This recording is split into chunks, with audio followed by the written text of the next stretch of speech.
the Son, and the Holy Spirit. Amen. Two verses today, one from Hebrews and the other from 1 Peter. So Hebrews 13, verses 1 through 7. Keep on loving one another as brothers and sisters. Do not forget to show hospitality to strangers, for by doing so, some people have shown hospitality to angels without knowing it. Continue to remember those in prison as if you were together with them in prison, and those who are mistreated as if you yourselves were suffering. Marriage should be honored by all, and the marriage bed kept pure. Keep your lives free from the love of money and be content with what you have, because God has said, never will I leave you, never will I forsake you. So we say with confidence, the Lord is my helper, I will not be afraid. What can mere mortals do to me? Remember your leaders who spoke the word of God to you. Consider the outcome of their way of life and imitate their faith. And from 1 Peter chapter 4, each of you should use whatever gift you have received to serve others as faithful stewards of God's grace in its various forms. If anyone speaks, they should do so as one who speaks the very words of God. If anyone serves, they should do so with the strength God provides, so that in all things God may be praised through Jesus Christ. To him be the glory and power forever and ever. Amen. The words of the Lord. So, for those of you that have ever met my wife or interacted with her, she is a plant lady. And she doesn't know that I stole one of her plants to bring it here. Hopefully this works out well. It's actually, if I drop this, it's kind of small in here. So my wife will rescue plants the way some people rescue animals. She will actually come home from a store with a plant that's on clearance that looks like it's dead and say the words, "It needed me."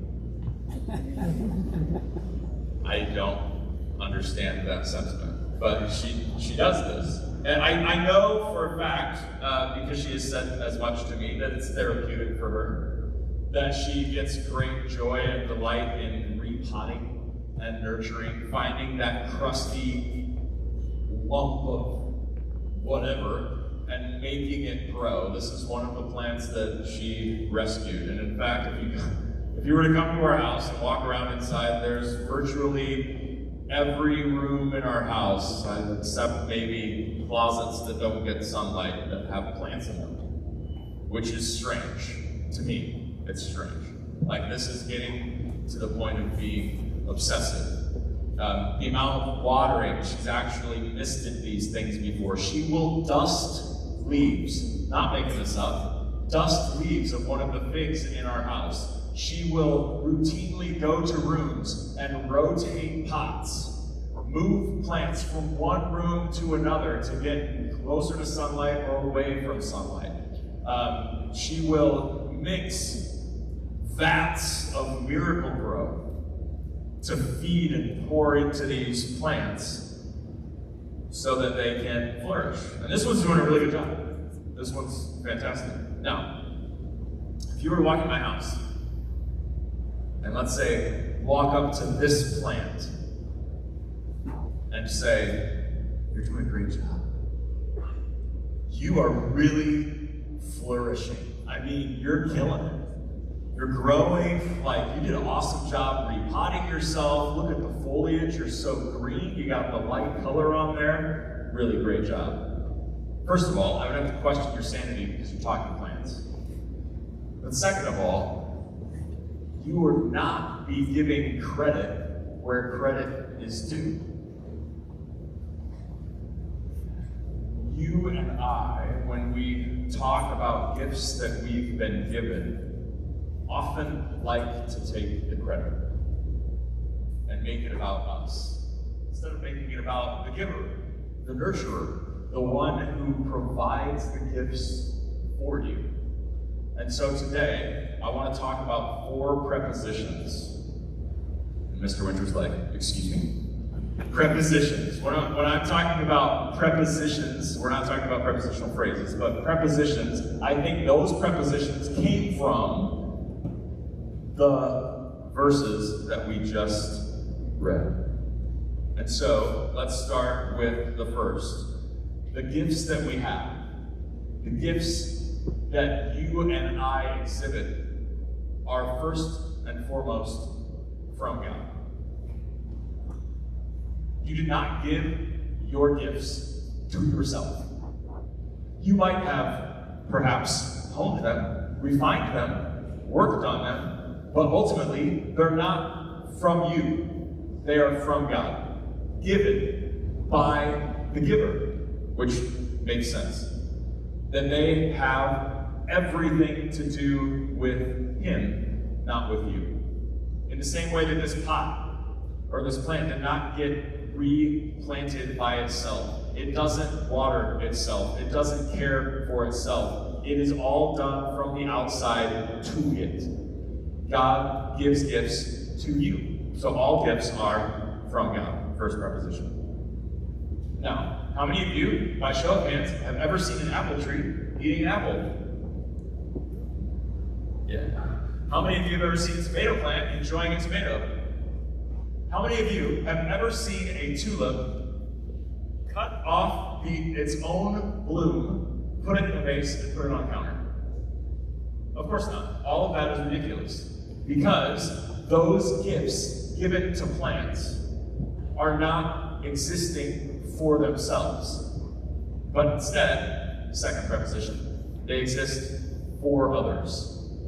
The apple tree produces fruit so that you and I can enjoy it. The tomato plant does the same thing so that you and I can enjoy it. When plants flower, they do so for our enjoyment and beautification here in this life. It's not about them. It's for you, for others. So the gifts that you've been given, and you all have them, the gifts that you've been given are not for you.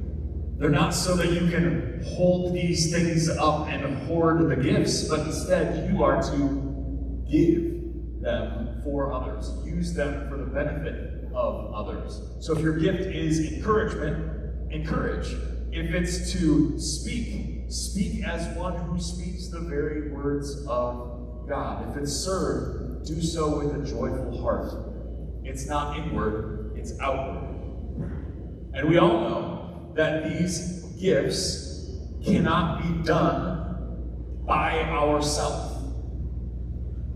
This is where the third preposition comes in. They are done with God. As 1 Peter says, it makes it clear that our gifts are used in alignment with God's strength and guidance. When we serve or when we speak, we rely on His provision and His wisdom, not on our own. Because we can't do it by ourselves. And when we do it by ourselves, we often mess things up terribly. So, 3 prepositions so far. From God, for others, with God, and last but certainly not least, to His glory. We do all of these things for the glory of God. And ultimately, that's our goal. That's what we have these gifts for, to bring glory to God. It's not about ourselves, it's about others. So how does this all work when consider being anchored to Christ? We're anchored to Christ through His Word and to each other. What this means is that your unique gifts that you have are not for yourself. And so then you take those gifts to the people that are sitting next to you, which seems ridiculous, because then how is anybody serving you? If all of your work is outward, who's taking care of you? The answer is simple. If we're doing this right, everybody else is.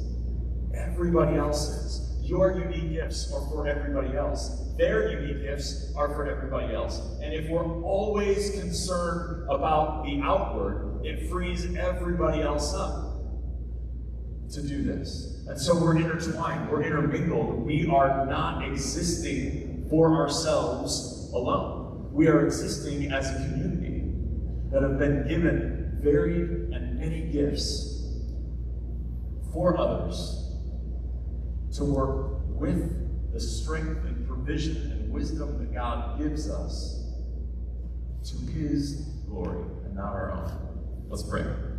Father, we thank and praise you for the gifts that you have given your people.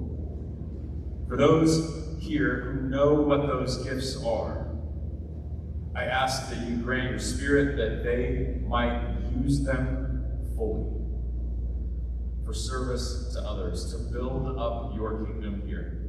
For those people here that aren't sure that they have gifts, I ask that you would send your Spirit to them to reveal the gifts that you have given them. Help them to know that even gifts that are viewed as being small actually can grow into large and lush plants, service-oriented, lovely things that can build up your body. And then I ask that you make all of these students and faculty here bold to share those gifts, not to hoard them and not only to worry about themselves, but instead to be anchored to each other, to love and serve one another, to create a community that is out-driven instead of in-driven. Help us to see other people as dearly redeemed, loved children of God, and then shower our gifts on them, whatever those gifts may be, so that this place can be a beacon of light in a very dark world. In the holy name of Jesus we pray. Amen. And now may the Lord bless you, keep you. May the Lord make his face to shine upon you and be gracious to you. May the Lord look upon you with his favor and give to you his peace. Amen. We're going to make a change. And change is hard. So, Thursday, the next time that we come